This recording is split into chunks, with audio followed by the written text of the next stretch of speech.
The Raptors Daily Breakdown, or RDB for short, will be a series that breaks down a multitude of stats into a number that will be used to compare players to each other and compare how they did game by game.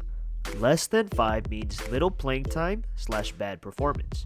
5 through 10, below average. 10 through 15, average performance. 15 through 20, solid performance. 20 to 25, good performance. 25 to 30, great performance. 30 plus, absurd performance. The number is calculated using various stats and intangibles like rotation / fighting through screens, for example. I won't be releasing how I calculate these numbers as it's a formula I created, and I may end up tweaking the numbers after I find certain stats are over / undervalued. If that does happen, I will say what stats were tweaked in the formula, but I won't say by how much. Anyways, with that out the way, let's go break down the Toronto Raptors' performance during the preseason on December 12, 2020. DNP, Lowry, McCaw, Brissett. No number for Lowry, McCaw, and Brissett as none of them played. Stanley Johnson, 2. Jalen Harris, 3. Norman Powell, 3.5. Poor performances from these players. Stanley Johnson had the lowest score of 2 despite him not having the lowest plus-minus. He did, however, miss all 4 of his shot attempts.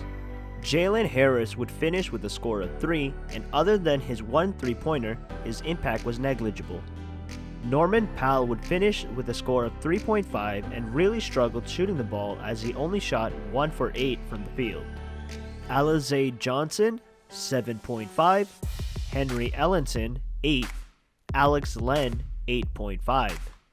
These were about the numbers I was expecting out of these players. Alize Johnson played the least amount of minutes and did things very efficiently. However, he did have the worst plus-minus at -15. Henry Ellenson was tied with the second worst plus-minus and struggled with turnovers, but did get to the free throw line the second most. Alex Len drew the most fouls and picked up steals and a block, but struggled with fouls and hitting his free throws. DeAndre Bembry, 10.5, Yuta Watanabe, 14, Pascal Siakam, 14.5. Were players who played under 10 minutes. DeAndre Bembry scored the highest, and I was thoroughly surprised by his ability to be a solid all-around player. Yuta Watanabe is 3rd in my ranking of surprises. The other 2 haven't appeared on the list yet. He showed a high motor and excellent quickness and handle for a guy his size, and even showed a decent 3-point shot. This is a low number for Pascal Siakam, but this is the preseason, so he had a pretty tight leash. That being said, he will need to play much better than this in order for the Raptors to succeed. Aaron Baines, 15, Paul Watson Jr., 16, Terrence Davis, 19.5. Aaron Baines played around the level you want from a quality starter as he took a charge and was not hesitant to shoot the 3-pointer when necessary. Paul Watson was exceptional, and if it wasn't for the slight glimpse he showed near the end of last season, he would have surprised me more than Yuta. He showed great effort on defense, getting 3 blocks. Terrence Davis is continuing to build on his good rookie year. He showed his ability to get to the basket and draw fouls while also hitting perimeter shots. Malachi Flynn, 20, Fred VanVleet, 20.5, Chris Boucher, 22.5.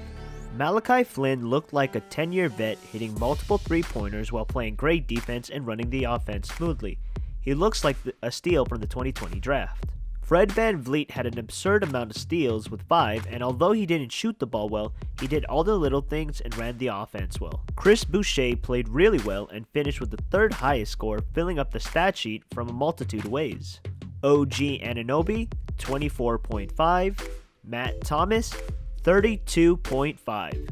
OG Anunoby showed great defensive effort while also putting pressure on the defense as he was tied in most shots attempted with 10.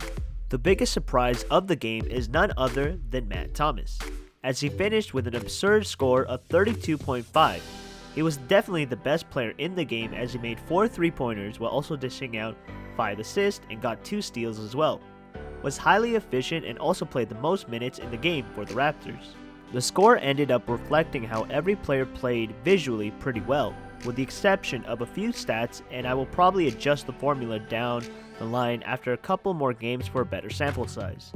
I will also be referring to the score that players get now as ERS, aka Effective Raptor Score. Anyways, I'll see you guys in the next video and take care.